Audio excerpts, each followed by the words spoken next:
Welcome back to the channel, fans of the Tadpole. This weekend we've got UFC 269, a massive pay-per-view event, and it's good to be back. It's been a bit of a break, this back end of the year for the Tadpole has been quite hectic, and breaking down UFC fight nights, pay-per-views hasn't been on the top of my to-do list, but it's something I really enjoy doing and spending the time on, and I appreciate all of you who are back here today, subbed, getting the notification. Thanks. Yeah, thanks for sticking by through the breaks. This weekend, it's a big one. We've got 7 fights on the verdict slate. Let's just get into it. We've got Pedro Munhoz versus Dominick Cruz at the bottom. Munhoz 2.58 times and $1.86. Dominick Cruz 1.63 times and $1.94. A bit of disrespect with this fight being slated on the preliminary card, because it's a great fight and it's got real implications at this bantamweight division, and it's a fantastic fight because Pedro, he brings it. He's a very aggressive front foot pressure fighter. He's proven that he's got solid power. Good volume, great leg kicks as well.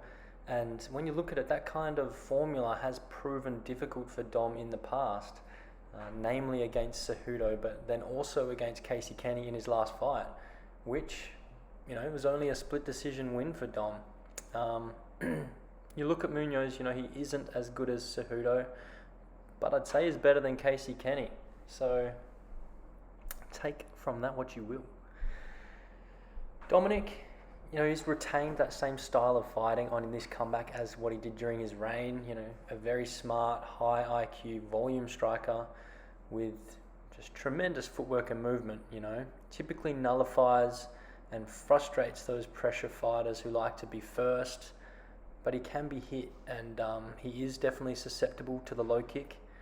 And those two factors make for a fun matchup, When I'm picking, though, I just think Dom is better. I think he can circle out, avoid that looping overhand and the kind of short, in-close boxing of Pedro, and then just kind of touch Munhoz up across the 3 rounds. It is a safe play, but I think it's how this one pans out. Dom also has really solid wrestling to lean on. I don't think he'll need it. Plus, Pedro also a good defensive grappler and a nasty guillotine. You can't be dropping your neck down. But with the wrestling, I think Dom can kind of use it to clinch up and stay safe when Pedro does kind of make it inside of Dom's jab and Dom's teep, and kind of take away the threat of Pedro's power in the pocket. Avoiding the mid-range, either having him at the end of the jab or too close to strike. So Dominick Cruz via decision at 1.77 times. Cruz is a decision beast. He's 15-1 in fights that have required the judges' scorecards. Munhoz only 6 wins, 6 losses when his fights have gone to decision. So I do see this one reaching the limit, and I'll take those chances any day. Josh Emmett versus Dan Ige.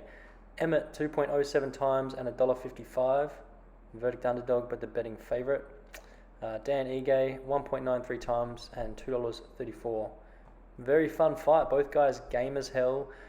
Very good fundamental striking, and both have good conditioning. And I'd say both guys are pretty durable. This is our first look at Josh Emmett following an 18-month hiatus where he's been recovering from essentially just blowing his knee out in the Shane Burgos fight, which was an incredible fight. Went back and watched that one, obviously for this breakdown, but also just for pleasure. Shane Burgos is a very good fighter, and Emmett was better that night on one leg. He showed that grit, the toughness. I think Josh Emmett is the faster and harder hitter in this matchup. His big right hand is monstrous, and he'll step through with his hook combinations to find the target. He has very, very good footwork. Flipping it over to Dan Ige, I don't think he has crazy power, and that was a big knock on him once upon a time. But then he came out and he slept Gavin Tucker with the first punch he threw 2 fights ago. So he obviously has it. Ige also throws in combinations really well. He's got tight boxing and good angles. He also works the body. I think that body shot can be a big factor here. Drain Emmett, who we have seen hurt to the midsection before. Talk grappling quickly. Emmett, he has the wrestling credentials, but he never really utilizes it offensively. And Ige similarly can mix in a wrestling approach and probably has the better jiu-jitsu in this matchup, but both of these guys, by and large, like to strike. It's a tricky one to pick. I think it's going to be a really entertaining fight. And I think that without the injury and the layoff, I'd be taking Emmett. But the injury and layoff has happened. You've got to take all the data into account. Emmett is a 36-year-old man coming back from what could have been a career-ending injury. And the advantages I spoke about for him, such as speed and power and his footwork, those things might just not be there anymore, and they definitely, or highly likely, won't be there immediately in the first round and a half. That's obviously speculation. It remains to be seen, but it's enough to sway me towards Dan Ige, who is game, is durable, still has a fantastic skill set, and can beat a guy like Emmett on his night. So Dan Ige decision, 3.15 times. Moving on, we've got Juliana Pena versus Sean O'Malley. Juliana Pena 7.06 times on verdict, and also represented as the dog at the bookies at $3.32.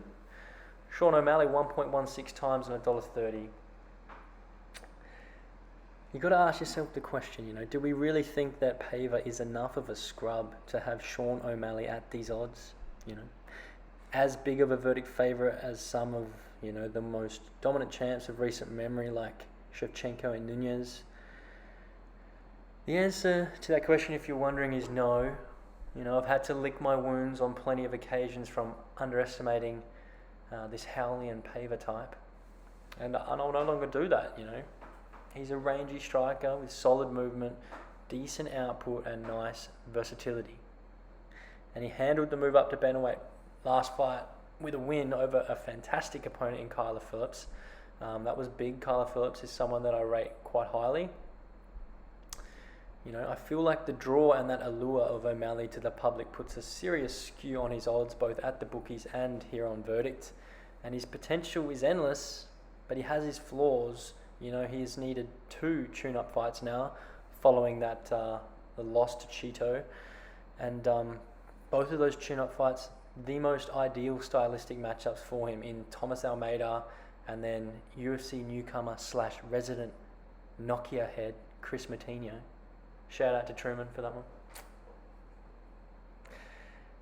It's got to be said, Juliana Pena, it is another pretty good stylistic fight for Sean, because I don't think that many people in this division can just stand and strike with him, but it is a step up in competition again. Pena's knocking on the door of the top 15 himself. He won't go away easy. He has conditioning to go 3 rounds. He's got 14 career wins via decision. And although it's not a super common theme in his fights, Juliana Pena can hit the takedown.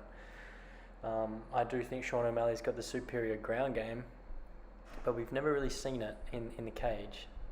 So anyway, all things said, although I think the odds off, Sean O'Malley should prevail, but I'll take him via a decision at 5.19 times.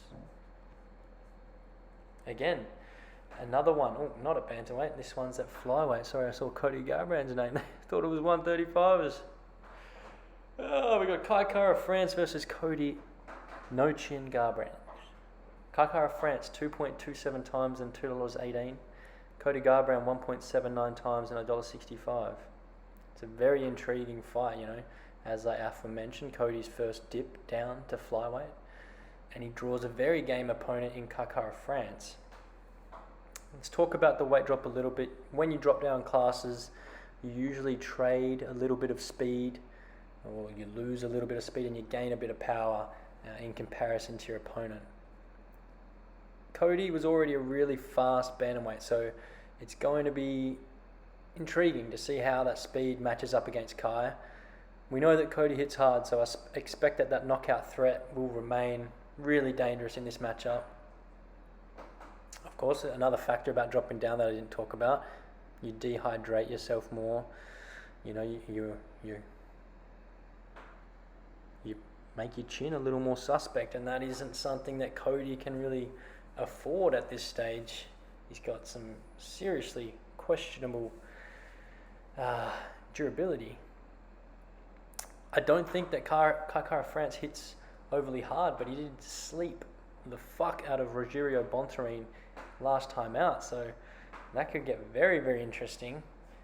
The things that KaraFrance does really well, it's his pressure and it's his volume. He's a very active fighter, loves to be on the front foot, has the conditioning to do so, and he cuts off the cage. He's quite smart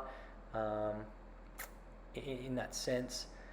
Garbrandt, he definitely doesn't have the volume that Kai has. He picks his shots a little more, and his movement's more lucid. He's more fluid in there. KaraFrance, a little tighter with his angles and his guard. It's very fundamental, but Cody kind of makes it up as he goes, and that's obvious when you're watching this guy fight.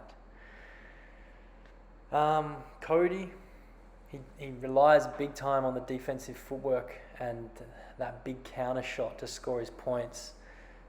So I can see this fight getting away from him a little bit at points until he lands his shot that he waits on. As for the grappling, I don't think we see this one hit the mat.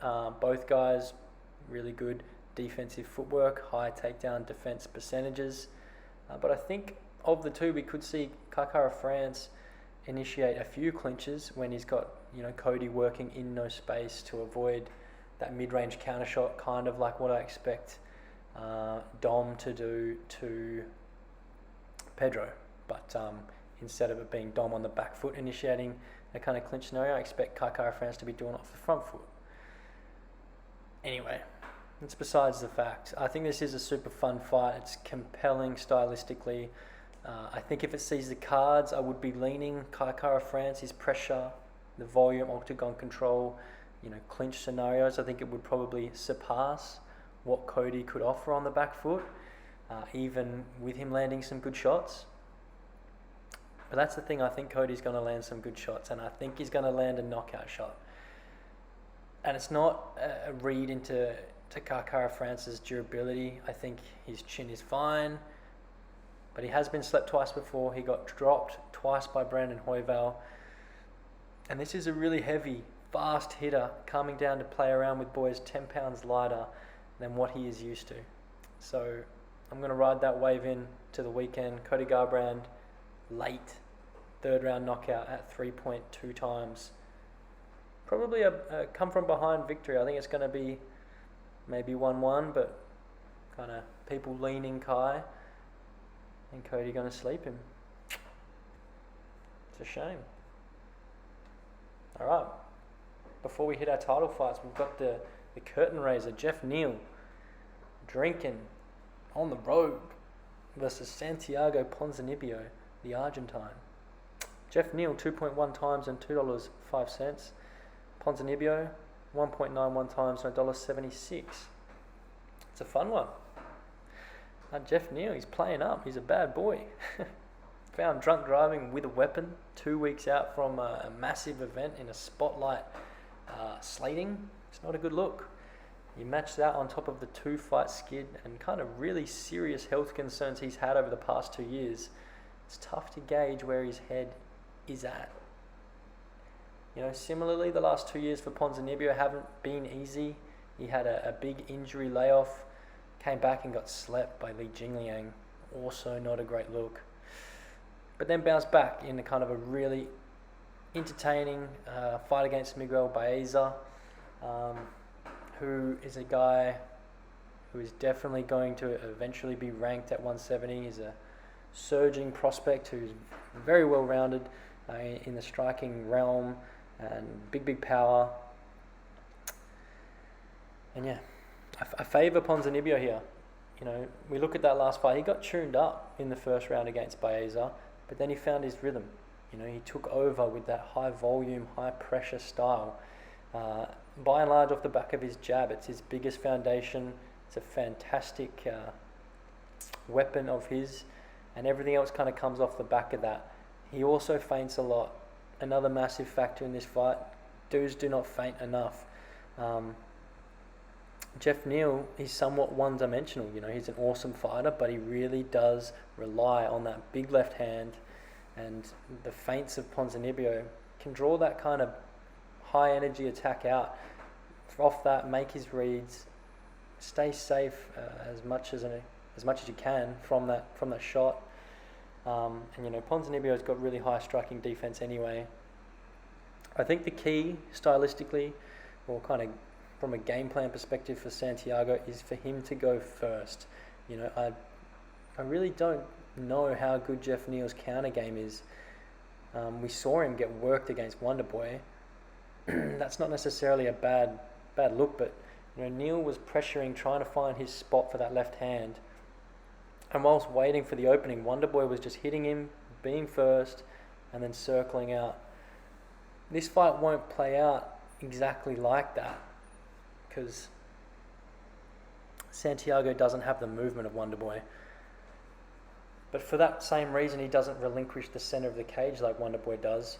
Ponzinibio is going to be on the front foot, getting Jeff Neal going back and then being first, just like Wonderboy was in all of the striking exchanges through his relentless jab. And I think Jeff Neal might be stuck in the mud at points. Ponzinibio, he also throws a leg kick. Jeff Neal does not. Neal, he whips up the high kick, but he rarely targets to the legs and then to the body as well, less so to the legs. Close fight, but my reads that I've got it leaning to Ponzinibio. I'll take him by a knockout in the second round at 7.7 times, a very, very juicy price for a man with 15 pro knockouts. The decision price is too low. Santiago has hands and big power. What I hope to see is pretty much the game plan that I laid out for him just above. I know Santiago is a big fan of the channel, and he will probably read into this and execute come fight night. But yeah, that's it, Santiago. Just wear Jeff down. Tear into that leg, confuse him with the feints, the unorthodox movement that you bring every night. TKO him against the cage. Should be simple.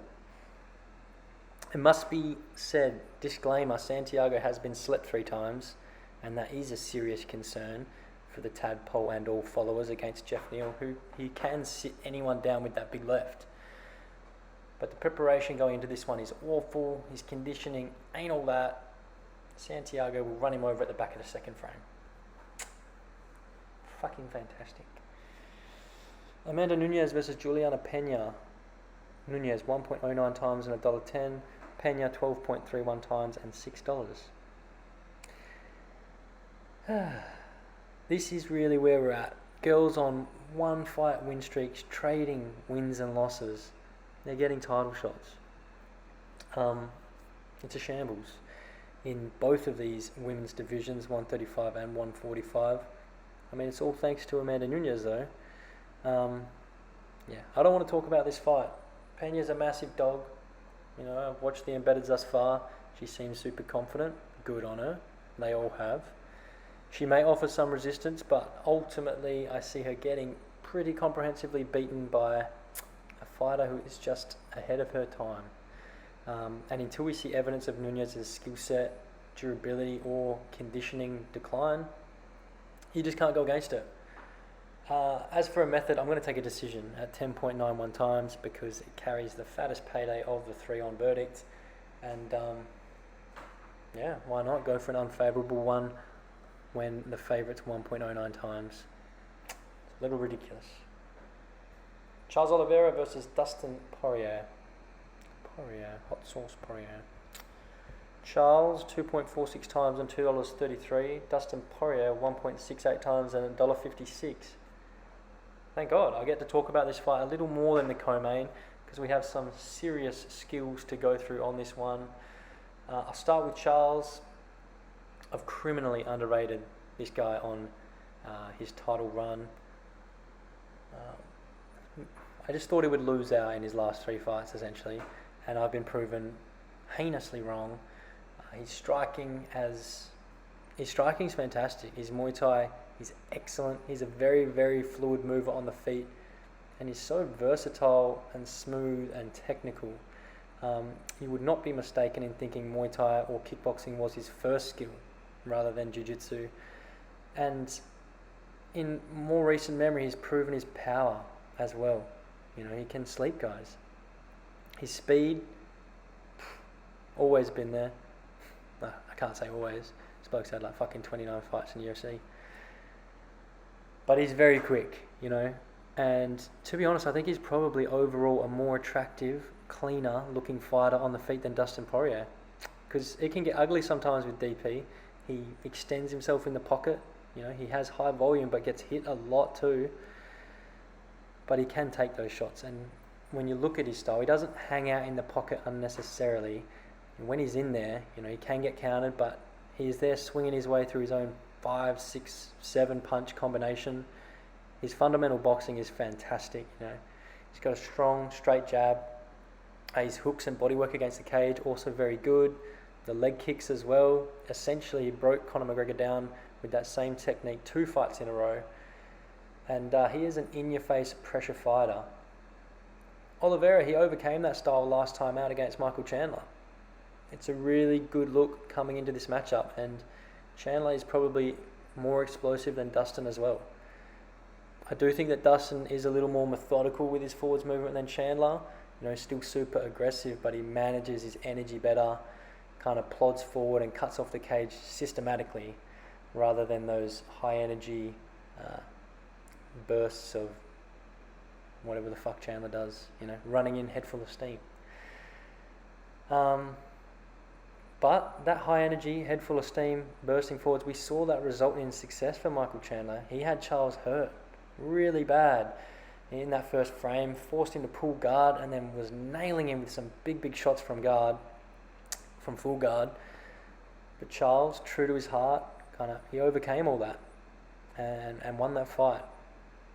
We have to talk the grappling as well. Charles Oliveira, world class. Dustin Poirier, you know, he has subs, but they're predominantly chokes. I don't see him catching Charles in an armbar from bottom or anything wild like that. Oliveira, he can hit anything, anytime, anywhere. He's like water on the ground. He's so pretty with it and so dangerous. You know, DP is a strong guy, but his takedown defense is only around 60%. I mean, Dan Hooker took him down 4 times. I definitely think that Charles can mix it up with a level change. But all in all, I think we see this one on the feet. You know, they'll hit the deck at some point inevitably. But I wouldn't be surprised if it was kind of purely off knockdowns. This is a matchup. I've gone back and forth on it quite a bit, to be honest. And it's close. It has all the makings to be an epic championship fight. But I've got to make a pick. And I'm going Charles Oliveira. I think he's cleaner on the feet. It sounds absurd to say that, but I think he's got more tools. I think he's faster. Dustin's pressure obviously will be a massive factor, but Charles has awesome footwork and a really nifty back foot game. He boxes well off the back foot, and then he kicks a bunch to manage range. You know, he'll hit the teep, he'll throw knees up the middle. He can be very active, occupying that space. And I think that can trouble Dustin. You know, he can't go crashing into range. Charles will land a knee. You know, he'll land a teep to the jaw. He'll hit him with some good shots. Dustin's obviously never going to be out of this fight.